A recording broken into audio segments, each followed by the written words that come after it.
let's turn to CTV's Andy Bergeron-Oliver in Ottawa for us this morning. Andy, this is he said, maybe a third he said, with Scott Bessent now in the mix. What are we to make of this back and forth about whether or not Carney stands by his speech?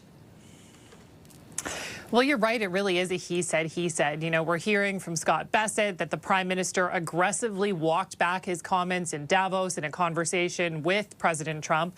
But then we're hearing from the Prime Minister today that no, he didn't, that he still stands by what he said, that the world order has changed, the rules-based order led by the United States is dead, and that middle powers like Canada need to band together to push back against these bigger, great powers. So you're right. On the one hand, we're hearing, no, he aggressively walked it back. On the other hand, Carney himself is saying that, no, he didn't do that. So which one are we to believe?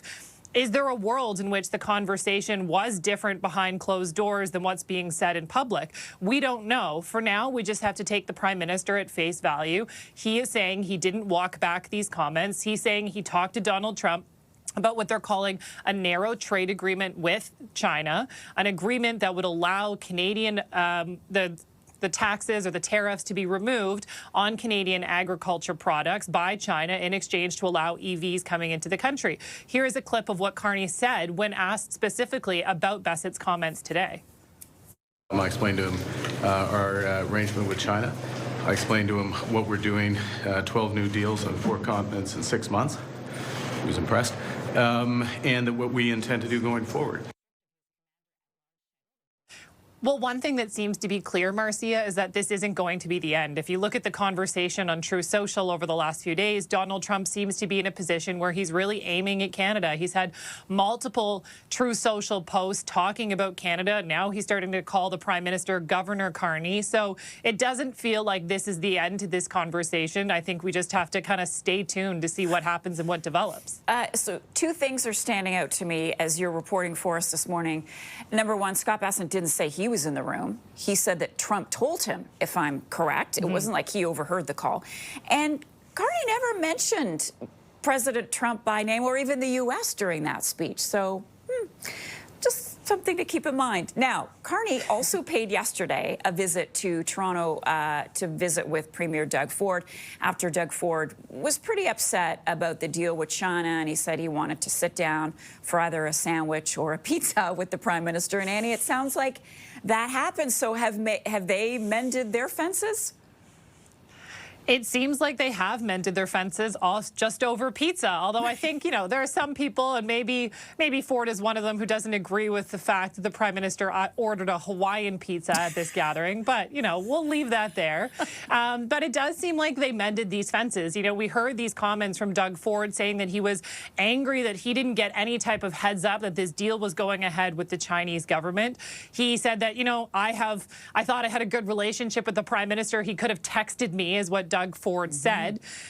He called this deal terrible. He said it was going to come at the expense of Canadian auto workers and specifically Ontario auto workers.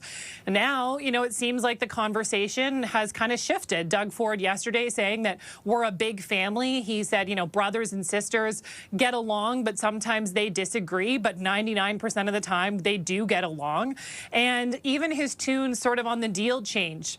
In part, I think that's because the industry minister, Melanie Joly, was in the Ontario legislature yesterday talking to Doug Ford, talking about this auto strategy that the two of them are going to be working on together to ensure that Ottawa and Ontario's priorities are aligned when it moves forward, and to ensure that automakers who do come into Ontario are building with Ontario in mind, with Ontario workers in mind. And I think that's where Doug Ford was talking about having some concerns. He wants to ensure that if the Chinese automakers do come in, that Ontario workers and specifically unionized workers are going to be employed to be making the cars, to be making the parts. So it does sort of seem like the two of them are on side now talking about this Team Canada approach. And again, I think this all comes back to Trump. We know that Trump was talking about how this was going to be a terrible deal and it was coming at the expense of Canadians. And there was a clip that was used from a press conference that had a number of the unionized workers, Doug Ford and Brian Kingston, and he kind of messaged that as well on Truth Social. So this does sort of seem like a response to Trump, who's really been picking on Canada in the last few days. And this is this Team Canada approach that we heard several months ago when Trump was sort of doing the same thing. And so it seems like we're back to that again, the Team Canada approach, where the Premier and the Prime Minister Oliver are on side, at least for now. Again, I think we see how this develops, but for now, it seems like they're on side. And, you know, we just kind of have to wait and see what this means moving forward. All right, Annie Bergeron-Oliver for us in a very snowy Ottawa. Pineapple does not belong on pizza, and we will leave it there. It does. I love it. Come on now. Oh, come on. All right, my friend. We'll talk to you later. Little hot sauce on top. I'm here for it. Whoa, okay. New twist. Annie, Spicy. thank you for that. Ottawa.